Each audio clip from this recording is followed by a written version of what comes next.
This is Plant-Based Briefing, Why Cedar the Goat Had to Be Killed by Björn Ólafsson at sentientmedia.org. And I'm Marian Erickson, and this is the Plant-Based Podcast where I curate and narrate, with permission, a variety of articles on healthy, compassionate, and sustainable living in about 10 minutes or less every weekday. And today's article is from Sentient Media, one of the organizations I have permission to read from. They're a nonprofit news organization that's changing the conversation around animal agriculture across the globe.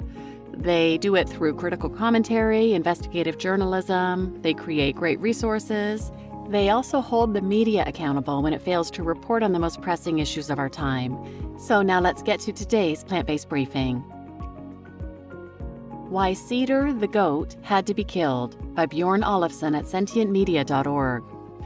A goat named Cedar was slaughtered by Shasta County Fair officials over the objections of her 9-year-old owner, according to reporting from Sam Stanton published last week in the Sacramento Bee. The parents of the girl had initially purchased the boar goat for their daughter to raise and enter into a livestock auction held for 4-H and other youth farm groups at the Shasta District Fair in Northern California last June. But the girl became attached to the goat, sobbing and pleading with her parents to save Cedar from slaughter. Eventually, they relented and tried to back out of the deal, even hiding the goat at a rural farm. But by that point, it was too late.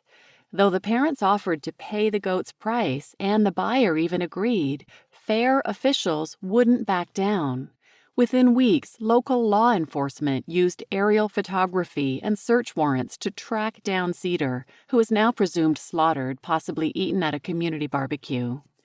The story quickly went viral, sparking outrage on behalf of the girl and her goat. But what happened in Shasta County is far from an aberration. The purpose of 4-H, one of several national training programs for young future farmers, is not just to sell livestock, but to indoctrinate young people into a food system centered around raising animals for meat. Teaching children agriculture industry values. Livestock auctions, like the one at the Shasta District Fair, are a part of a long history of agricultural programming led by groups like 4-H.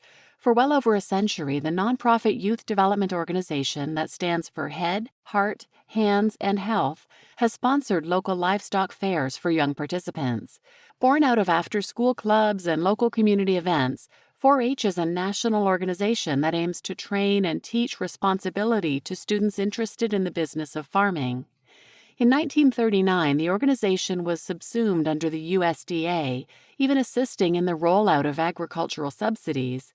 By the late 20th century, the program began shipping its pro-agribusiness values overseas, especially to Latin America and Africa. Since its founding, 4-H's purpose has always been much more than practical, instilling a very particular set of cultural values on everything from race relations to gender roles. Early on, 4-H primarily recruited white members, taught young girls household chores instead of other skills, and engaged in culturally insensitive depictions of Indigenous Americans, linked here. Nowadays, it boasts over 6 million members, partnerships with schools and universities, and a handful of national conferences. These youth programs include hands-on experience with rearing cows, record-keeping, and courses on agricultural systems, and, of course, fairs. Livestock fairs are integral to the success of the 4-H program.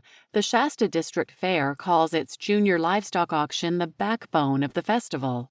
Within the livestock program, children and teenagers are responsible for every aspect of rearing an animal.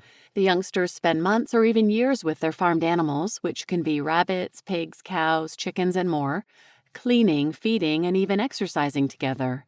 Eventually, the other shoe drops, and the animals, now called quote-unquote products, are auctioned off to buyers in the community. The overarching goal of the livestock fair is not to sell animals, but to enroll the next generation of farmers into the value systems of 4-H and, more broadly, animal agriculture. Fair websites frequently tout the skills and values instilled into young farmers, who by the end of the experience have learned the ins and outs of animal husbandry and walk away more self-sufficient and industrious. At least, that's the plan. But Shasta District Fair learned the hard way what happens when a child bonds with their living product. According to the livestock auction rules, exhibitors are forbidden to take back the animals. The sale is quote-unquote terminal. Even if the buyer and seller change their minds, there is no backing out, no exceptions. Training children to see farm animals as livestock. The rules must be resolute for a reason. The 4-H livestock programs are an example of quote-unquote dominionism, a doctrine that originates from Christian texts to imbue humans with power and responsibility over animals. This ideology is essential to the existence of animal agriculture. Children, however, start out seeing animals in a very different way. The relationship is more like a best friend or family member. The evidence for this is everywhere: the prevalence of stuffed animals as gifts, the lineup of most Disney movies, or the glee of a kindergartner when first encountering their class hamster.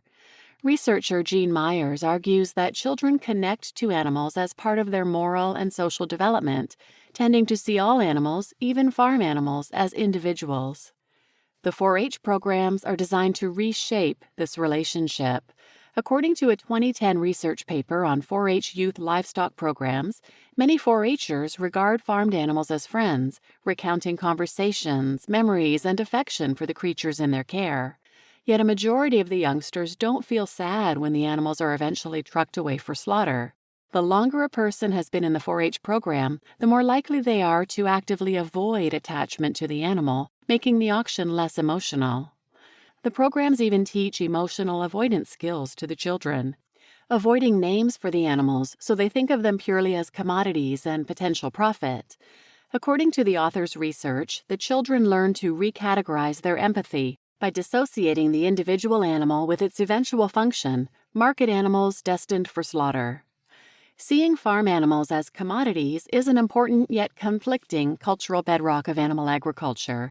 According to sociological research by Rhoda Wilkie, farmers young and experienced alike express contradictory attitudes towards their animals, simultaneous empathy for their well-being, and a desire to sell them for slaughter.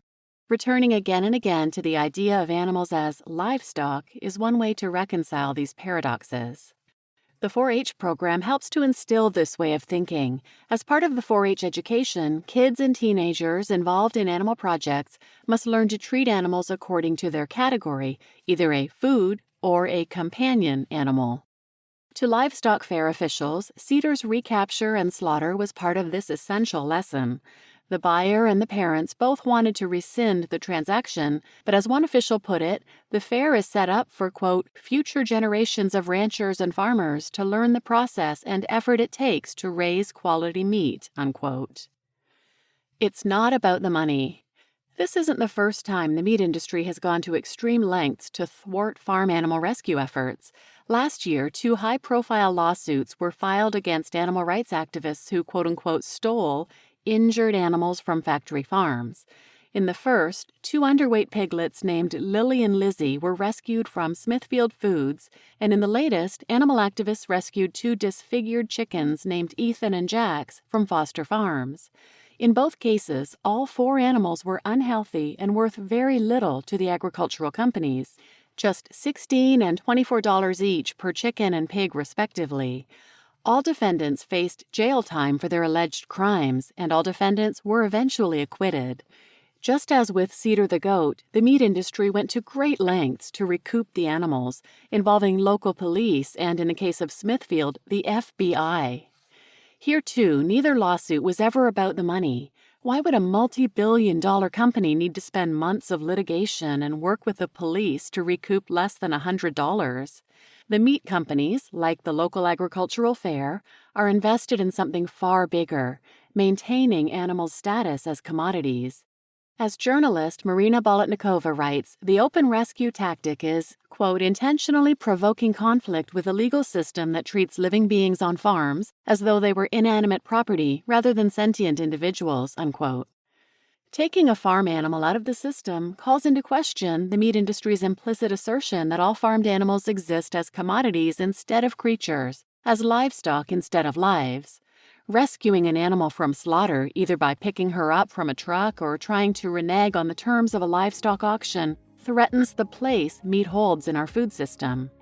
In order for animal farming to exist, farmers must be taught over and over to reframe their perceptions of animals as commodities instead of creatures. The 4-H program is a crucial part of that effort, starting with children at a very young age to raise the next generation of farmers. Sadly for Cedar, there cannot be any exceptions. You just listened to Why Cedar the Goat Had to Be Killed by Björn Ólafsson at sentientmedia.org, and I'm your host, Marian Erickson. And I just wish programs like 4-H would focus on agriculture and farming, but not animal agriculture. Teach these kids the ins and outs of the agriculture, the farming business, but farming plants. And this is such a shocking story. I'm so glad it's getting the attention it deserves, though, because it's hopefully going to wake people up to the reality that farm animals are individual sentient beings. There's a great article that was published in Vox on April 5th, so it really is getting mainstream attention. I'll put a link to that article in the show notes as well. And if you're interested in a couple other episodes on this topic, check out episode 76, Infant Indoctrination, and 210, When 4-H Kids Choose Sanctuary Over Slaughter. I'll put links to those in the show notes as well, and please share this episode with anyone who might benefit, and thanks for listening.